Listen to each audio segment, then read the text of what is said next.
Tension politique. 50 universitaires sénégalais signent un appel à la résistance.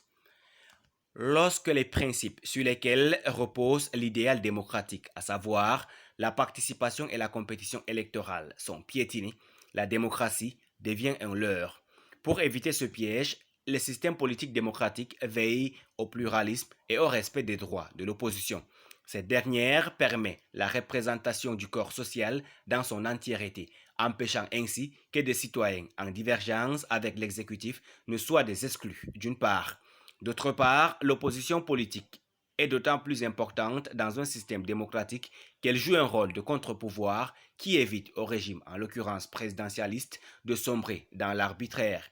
Au-delà de cet important rôle de sentinelle, l'opposition est tenue de proposer aux citoyens une offre politique alternative.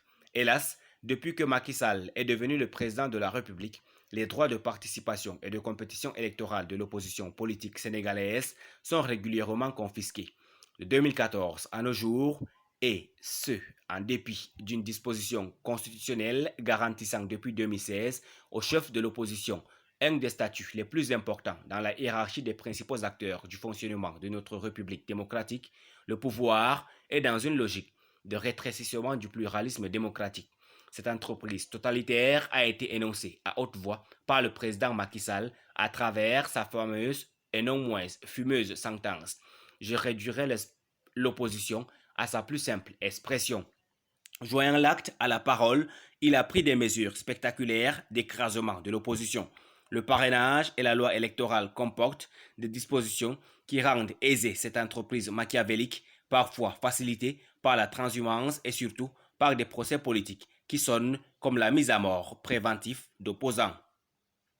Pour rappel, c'est en 2014 qu'un quadragénaire sénégalais du nom de Ousmane Sonko a créé avec d'autres cadres soucieux d'un meilleur Sénégal un parti, PASTEF, les Patriotes.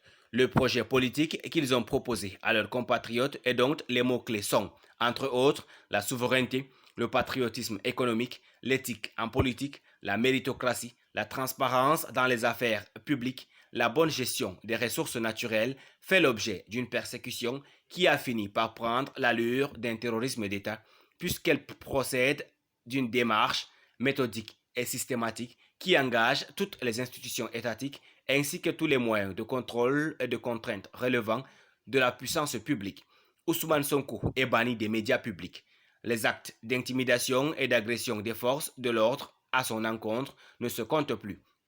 Le 16 février 2023, le monde entier a pu voir une unité d'élite de la police nationale briser avec une violence inouïe la vitre de son véhicule, le gazer avant de l'en extraire pour le conduire manu militari au palais de la justice de Dakar où il était convoqué pour une affaire de diffamation. Une clinique privée où il a été soigné a par la suite fait l'objet d'une perquisition et le directeur de cette structure a été persécuté, traîné dans la boue, déféré au parquet et mis sous contrôle judiciaire. Les abus de surveillance concernant Ousmane Sonko sont légion, à tel point qu'un véhicule suréquipé des services de renseignement avait été immobilisé par sa garde rapprochée aux abords de sa maison en mars 2021. Le déni de justice le concernant est affarant. Député, le parquet l'a fait convoquer en février 2021 sans éprouver le besoin de lever au préalable son immunité parlementaire pour avoir dénoncé le braconnage des finances publiques. Il vient d'être condamné à une abracadabrantesque affaire de diffamation à 200 millions de francs CFA de dommages et intérêts, assorti d'une contrainte au corps et à 6 mois de prison avec sursis. Actuellement, près de 400 militants de PASTEF, les Patriotes, dont une quinzaine de cadres de son parti, croupissent dans les geôles de Macky Sall pour délit d'opinion, de réunion ou de circulation. Des journalistes et des activistes qui ont eu le courage de lancer des alertes ou de dénoncer les injustices répétées contre Sonko sont en prison. Des étudiants affiliés à PASTEF ont récemment déploré des pressions qu'ils auraient subies en milieu académique du fait de leur affiliation politique. Les droits élémentaires d'aller et de venir de Sonko sont régulièrement bafoués, au vu et au su de tous. Il est empêché de sortir du territoire national depuis mars 2021, alors qu'il est le maire de la ville de Ziguinchor. Son domicile est régulièrement barricadé sans aucun mandat décerné en ce sens par la justice. Cette semaine même, la caravane de la liberté qu'il a initiée a été traquée par un impressionnant dispositif sécuritaire qui a tiré frénétiquement des grenades lacrymogènes sur des militants. Un citoyen sénégalais, un de plus, un de trop, vient de perdre la vie dans cette répression aveugle. Rappelons qu'entre mars 2021 et maintenant, c'est une vingtaine de Sénégalais qui ont succombé à cette persécution. Ce dimanche 28 mai 2023, Ousmane Sonko a été enlevé aux environs de Koungheul, puis déporté à Dakar à bord d'une fourgonnette de l'unité d'élite de la gendarmerie nationale, le GIGN. Sa demeure est à nouveau assiégée et l'accès interdit à ses plus proches collaborateurs. Ce traitement inique fait au leader de PASTEF a été dévancé, il faut bien le dire, par une cynique campagne de diabolisation contre sa personne. Ousmane Sonko a été tour à tour présenté comme un terroriste, un djihadiste, un fasciste, un populiste, un rebelle, un manipulateur, un violeur, etc.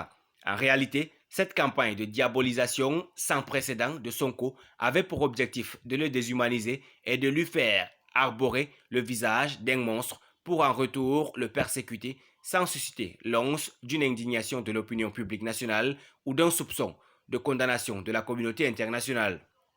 Aujourd'hui, un lourd rouleau compresseur juridico-politique menace sa participation à l'élection présidentielle de 2024.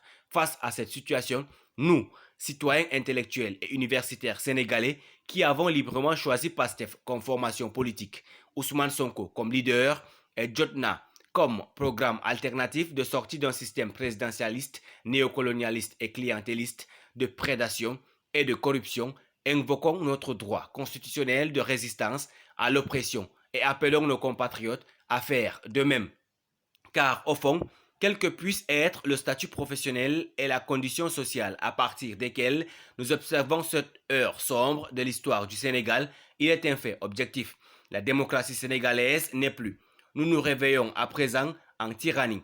Désormais, des millions de Sénégalais savent que leur liberté et même leur vie sont entre les mains des bases côtières dans lesquelles on échafaude de jeter le Sénégal dans la terreur. Désormais, on sait que toutes les paroles des nantis qui font partie de ces coteries sont juste pour se rassurer, juste pour nier, juste pour faire croire, juste pour entretenir éventuellement.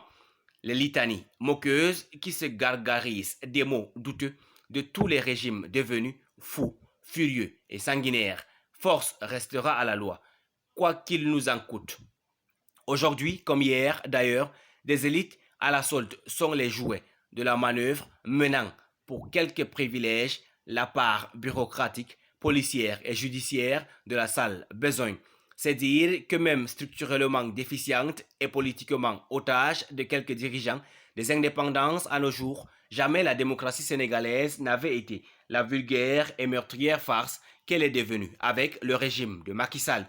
Qui aurait pu d'ailleurs sérieusement imaginer, surtout après les assises nationales, que cette phase tragique de l'histoire du Sénégal serait impossible dans la série de tous les choix urgents et pertinents qui s'offraient à cette terre, mère nôtre. C'est pourquoi nous convions à la résistance tous nos compatriotes soucieux de la cause du peuple et qui voudraient faire triompher sans aspiration son aspiration à une gouvernance démocratique fondée sur la souveraineté populaire et l'indépendance réelle. Il n'y a pas en réalité d'issue hors de ce droit constitutionnel qu'est la résistance. Bien avant, ce n'est pas la police, mais le silence qu'on a vu fleurir ces dernières années dans d'autres situations de résistance. Cheikh Anta Diop nous enseignait ceci. Tous les intellectuels, tous les patriotes doivent comprendre que le combat que nous menons en ce moment est le leur.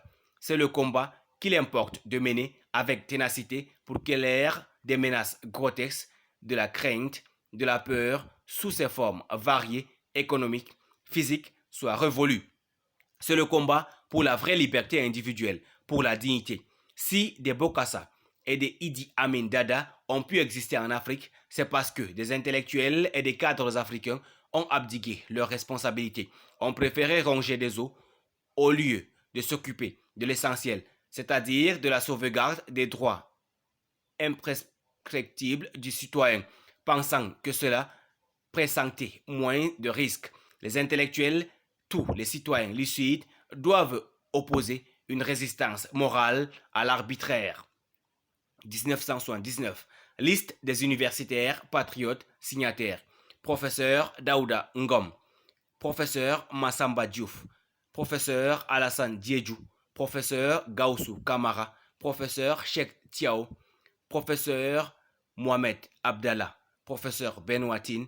Professeur Eladi Babakar. Professeur Djoumana Kobor. Professeur Ibrahim Andoy.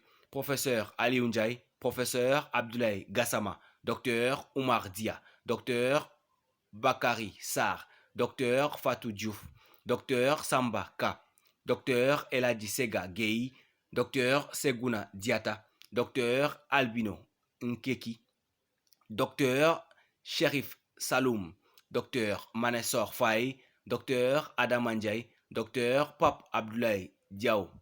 Docteur Ousmane Sissé. Docteur Tierno Li. Docteur Dieringom. Docteur Jean-Jude Domingo. Docteur Brahim Dof. Docteur Ali Hussein. Docteur Dioum Faye. Docteur Mounirou Diallo. Docteur Jean Sibadioumec. Docteur Bokar Kane. Docteur Aminata Sarr. Docteur Babakar Diop. Docteur Salif Baldé. Docteur Mohamed Sarr. Docteur Mohamed Lat Soukabe Diop. Docteur Mamadou Thior. Docteur Boubacar Souli. Docteur Boubacar Kamara. Docteur Lamine Badji. Docteur Abdoulaye Didiak Sarr. Docteur Ibrahima Ka. Docteur Ibrahima Mandanga. Docteur Ibrahima Si. Docteur Muntaga Diallo. Docteur Joseph Sambasen Diata. Merci pour votre aimable attention. Si vous êtes nouveau, n'oubliez pas de cliquer sur la cloche de notification et de vous abonner à la chaîne. Merci, à très bientôt pour une nouvelle vidéo.